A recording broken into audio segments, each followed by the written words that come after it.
tous, je suis très heureux de vous retrouver pour ouvrir avec vous la bonne parole du Seigneur. Et nous allons le faire sans plus tarder pour aller dans l'Évangile selon Jean au chapitre 21 et à partir du verset 1er.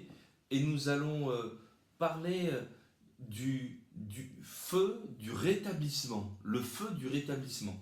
Et nous sommes là donc dans l'Évangile selon Jean au chapitre 21 et verset 1er. Nous est dit ceci, après cela, Jésus se montra encore aux disciples sur les bords de la mer de Tibériade. Et voici de quelle manière il se montra. Simon-Pierre, Thomas, appelé Didyme, Nathanaël de Cana en Galilée, les fils de Zébédée et deux autres des disciples de Jésus étaient ensemble. Simon-Pierre leur dit « Je vais pêcher ». Ils lui dirent « Nous allons aussi avec toi ». Ils sortirent et montèrent dans une barque et cette nuit-là, ils ne prirent rien. Le matin étant venu, Jésus se trouva sur le rivage, mais les disciples ne savaient pas que c'était Jésus. Jésus leur dit « Enfants, n'avez-vous rien à manger ?» Ils lui répondirent « Non ». Il leur dit « Jetez le filet du côté droit de la barque, et vous trouverez. » Ils le jetèrent donc, et ils ne pouvaient plus le retirer à cause de la grande quantité de poissons. Alors le disciple que Jésus aimait dit à Pierre « C'est le Seigneur !» Et Simon, Pierre, qui, dès qu'il eut entendu que c'était le Seigneur, mit son vêtement et sa ceinture, car il était nu, et il se jeta dans la mer. Les autres disciples vinrent avec la barque, tirant le filet plein des poissons, car il n'était éloigné de terre que d'environ 200 coudées. Lorsqu'ils furent descendus à terre, et ils virent là des charbons allumés, du poisson dessus et du pain. Jésus leur dit « Apportez des poissons que vous venez de prendre. » Simon-Pierre monta dans la barque et tira à terre le filet plein de 153 grands poissons. Et quoiqu'ils n'y en eût tant, le filet ne se rompit point. Jésus leur dit « Venez, mangez. » Et aucun des disciples n'osait lui demander « Qui es-tu » sachant que c'était le Seigneur. Jésus s'approcha, prit le pain et le rendonna. Il fit de même du poisson. C'était déjà la 3e fois que Jésus se montrait à ses disciples depuis qu'il était ressuscité des morts. Amen. Voilà, je voudrais partager simplement ce passage de l'Écriture avec vous pour que nous puissions comprendre de quelle façon, de quelle manière le Seigneur s'y prend pour établir un homme dont la foi s'est complètement éteinte. S'il est un homme de Dieu que nous apprécions dans l'Écriture, c'est bien l'apôtre Pierre.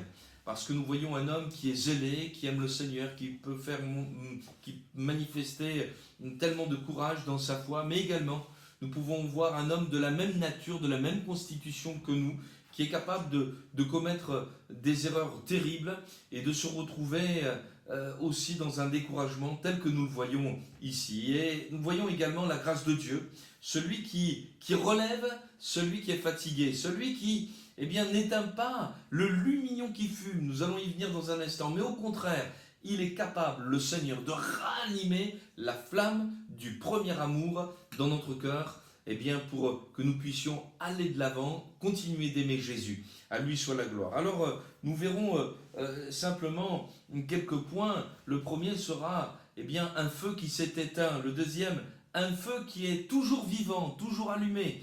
Et puis, le feu du rétablissement, et nous parlerons également du feu du réveil. Alors, le premier point, un feu qui est éteint, c'est bien sûr en rapport avec l'apôtre Pierre. Nous voyons ici un homme de Dieu, un homme authentique, un homme qui a pourtant vu Jésus ressuscité. Il lui est déjà apparu, et un homme qui pourtant se trouve là en Galilée, il obéit au Seigneur quand même, parce que Jésus leur avait dit de se rendre là avant qu'il monte au ciel. Mais nous voyons un homme qui est dans un découragement total, puisque lorsque, au verset 3, il s'adresse aux autres disciples, il leur dit « Mais je vais pêcher », et les autres lui dirent « Mais nous allons aussi avec toi ».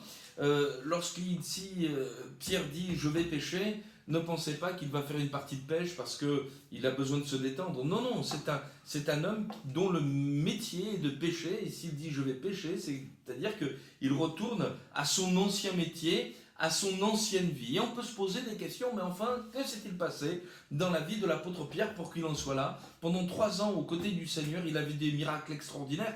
Et c'est un homme qui a été profondément marqué également par un miracle tout à fait particulier, celui de la pêche miraculeuse. C'est là où il a rencontré le Seigneur, c'est là où il a rencontré Jésus, sur les bords de la mer de Galilée. C'est là où Jésus lui a dit, mais je ferai de toi un pêcheur d'hommes. Il a changé de vie et voici, nous le voyons retourner en arrière, nous le voyons repartir dans son ancienne vie, dans sa vie passée. Alors pour comprendre ce qui s'est passé, il faut aller dans l'évangile selon Marc, au chapitre 14 et au verset 54, où il nous est dit ceci, Pierre suivit Jésus de loin jusque dans l'intérieur de la cour du souverain sacrificateur. Il s'assit avec les serviteurs, il se chauffait près du feu. Amen. Que nous dit ce passage?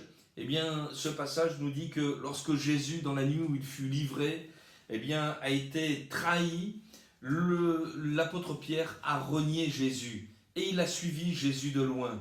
Et il s'est réchauffé dans le feu qui était là, dans la cour du souverain sacrificateur, avec celles et ceux qui étaient là.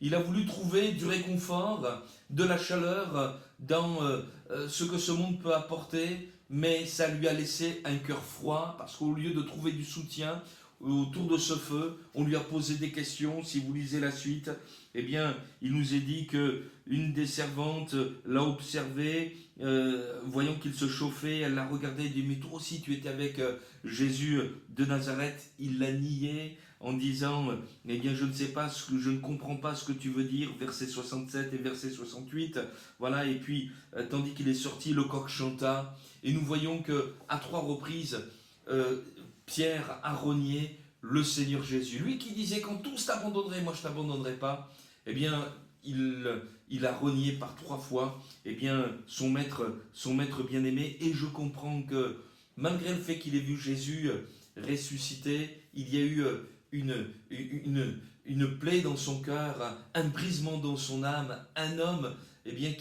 qui certainement n'osait même plus se regarder en face et dont la foi s'est complètement éteinte. Et peut-être quelqu'un est-il dans cette situation et vous voyez tout en noir parce qu'il y a eu un échec. Et c'est vrai que cet échec dans la vie de Pierre a eu lieu. Et vous remarquez que parce que son problème n'est pas résolu, parce qu'il n'y a pas de solution, il entraîne les autres avec lui. Je vais pêcher, on va aller aussi avec toi. Pierre, c'est un leader. C'est un bon leader lorsqu'il marche avec le Seigneur. Il entraîne les autres avec Jésus.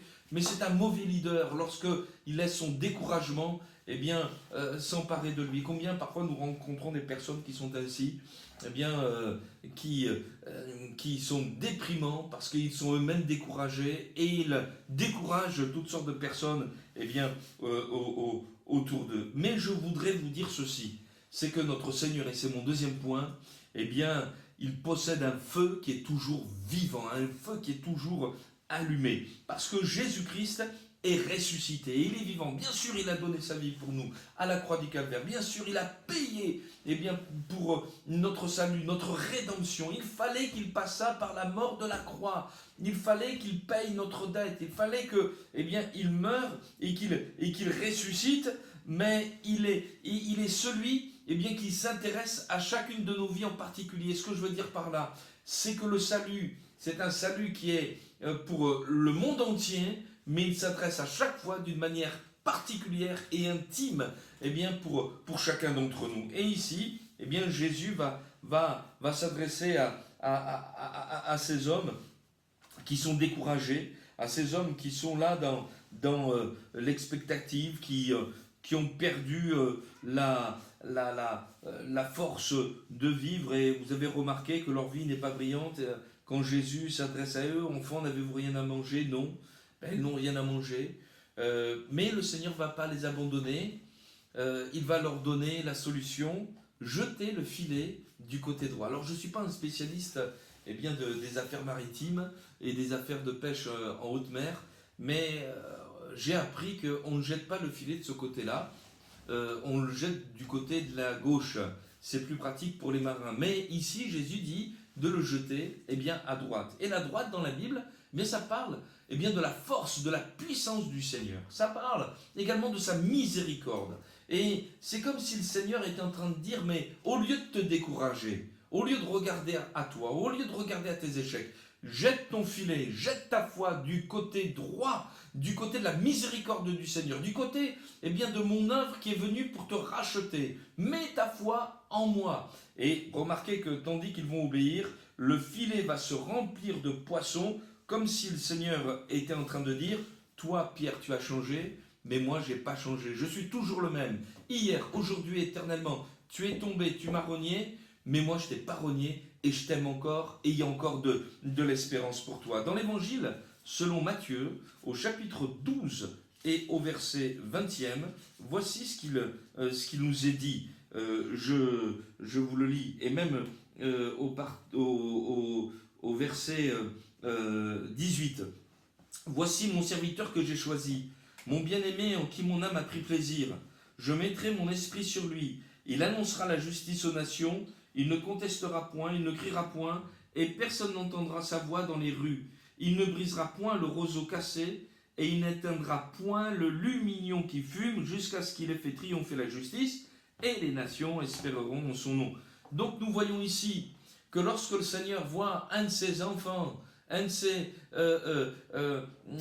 disciples qui se trouve dans le découragement comme l'apôtre Pierre, il n'est pas celui qui va lui dire mais t'es nul, allez, tu peux partir, je n'ai plus besoin de toi. Non, il vient le chercher, il vient le ranimer, il vient le renouveler, il vient le rétablir, et il nous est dit ceci, il n'éteindra point le lumignon qui fume, à lui soit la gloire. Combien nous avons vu dans la Bible, le Seigneur s'employait à encourager de ses serviteurs qui étaient complètement abattus. Je pense au prophète Élie dans l'Écriture, je pense au roi David également, je pense même à l'apôtre Paul, auquel à de nombreuses reprises le Seigneur a dit, n'aie pas peur, prends courage. Et les exemples manquent encore le temps manque pour citer tous les exemples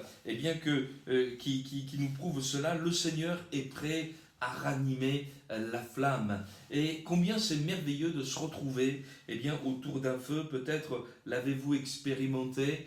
La chaleur d'un feu, c'est réconfortant, ça fait du bien.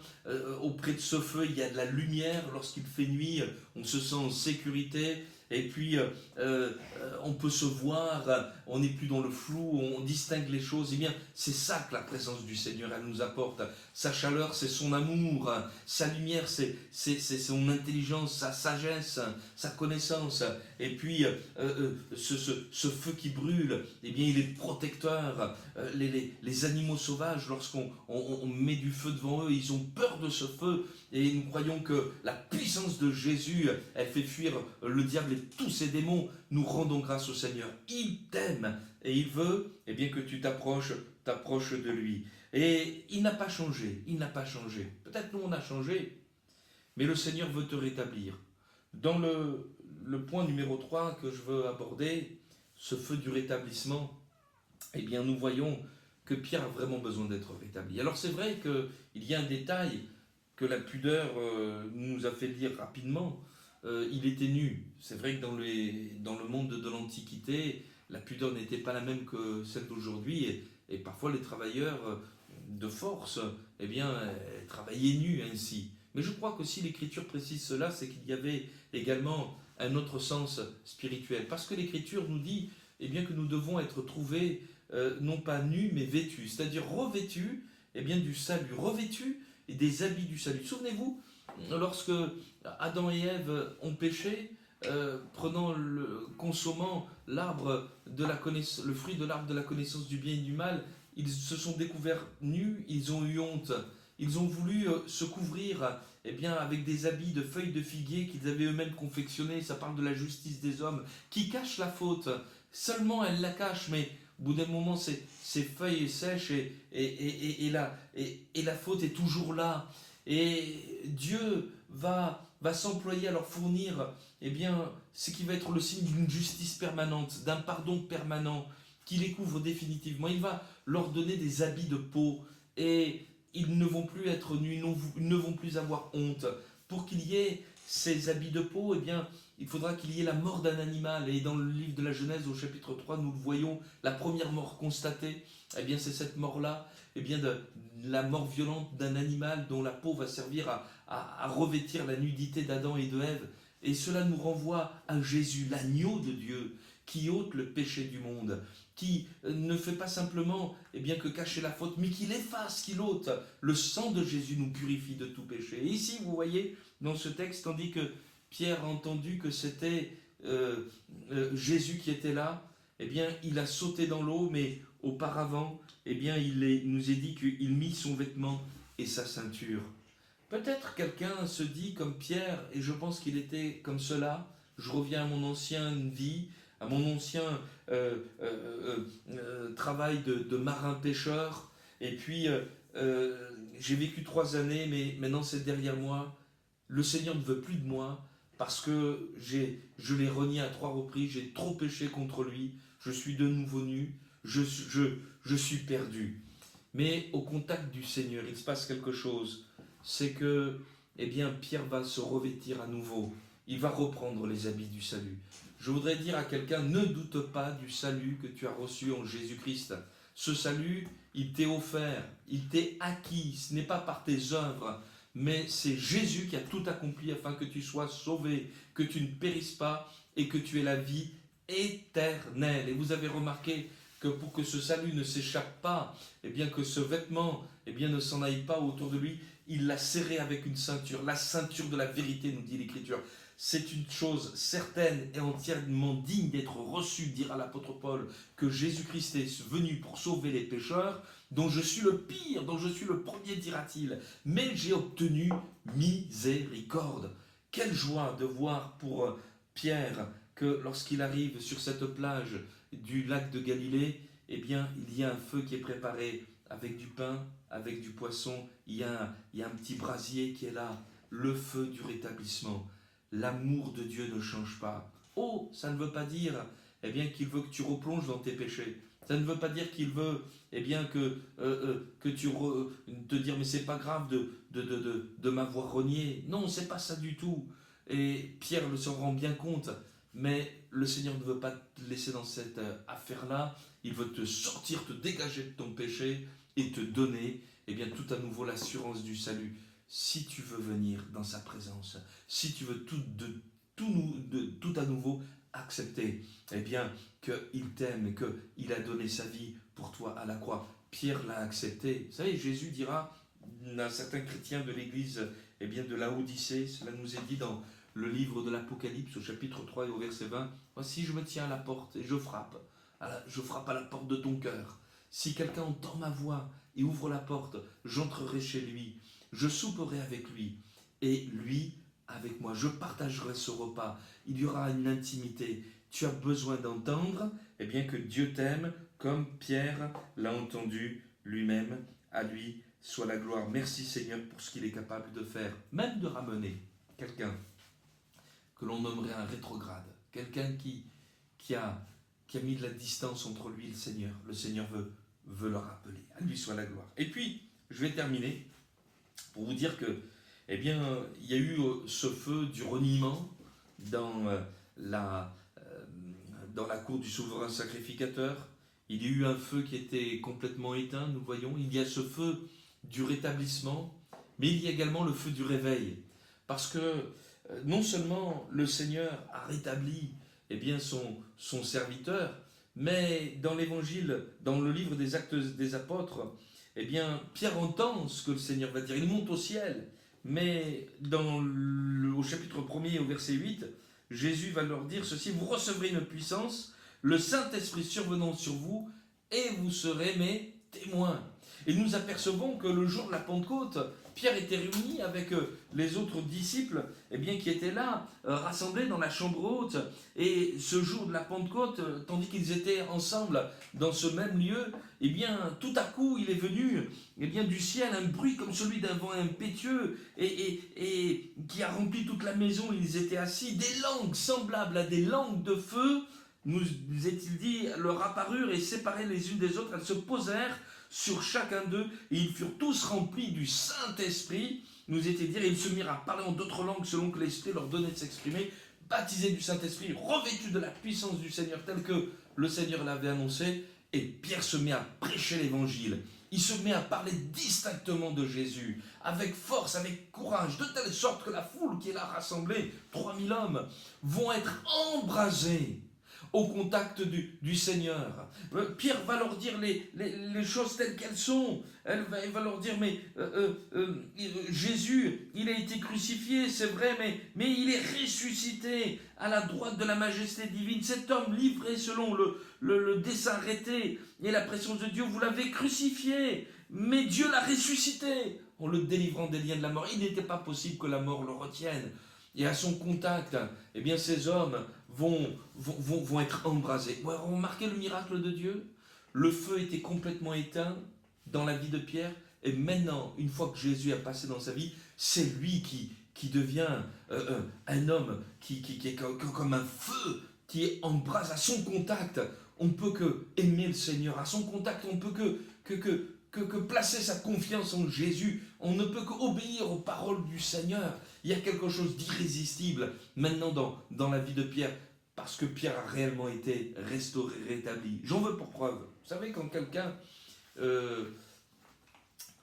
a eu dans son passé une crise, et une crise qui n'est pas résolue, il a toujours du mal à en parler. Toujours du mal à en parler. Parce que ça lui rappelle des anciens souvenirs, et ces souvenirs, il veut les oublier, parce que dès qu'on les rappelle, ça le fait souffrir.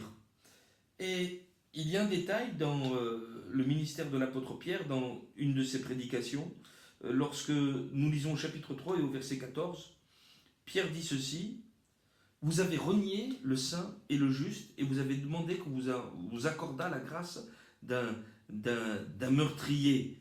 Vous avez fait mourir le prince de la vie, que Dieu ressuscité des morts, nous en sommes témoins. » Et vous avez remarqué avec moi que dans ce texte, Pierre dit « Vous avez renié le saint et le juste ».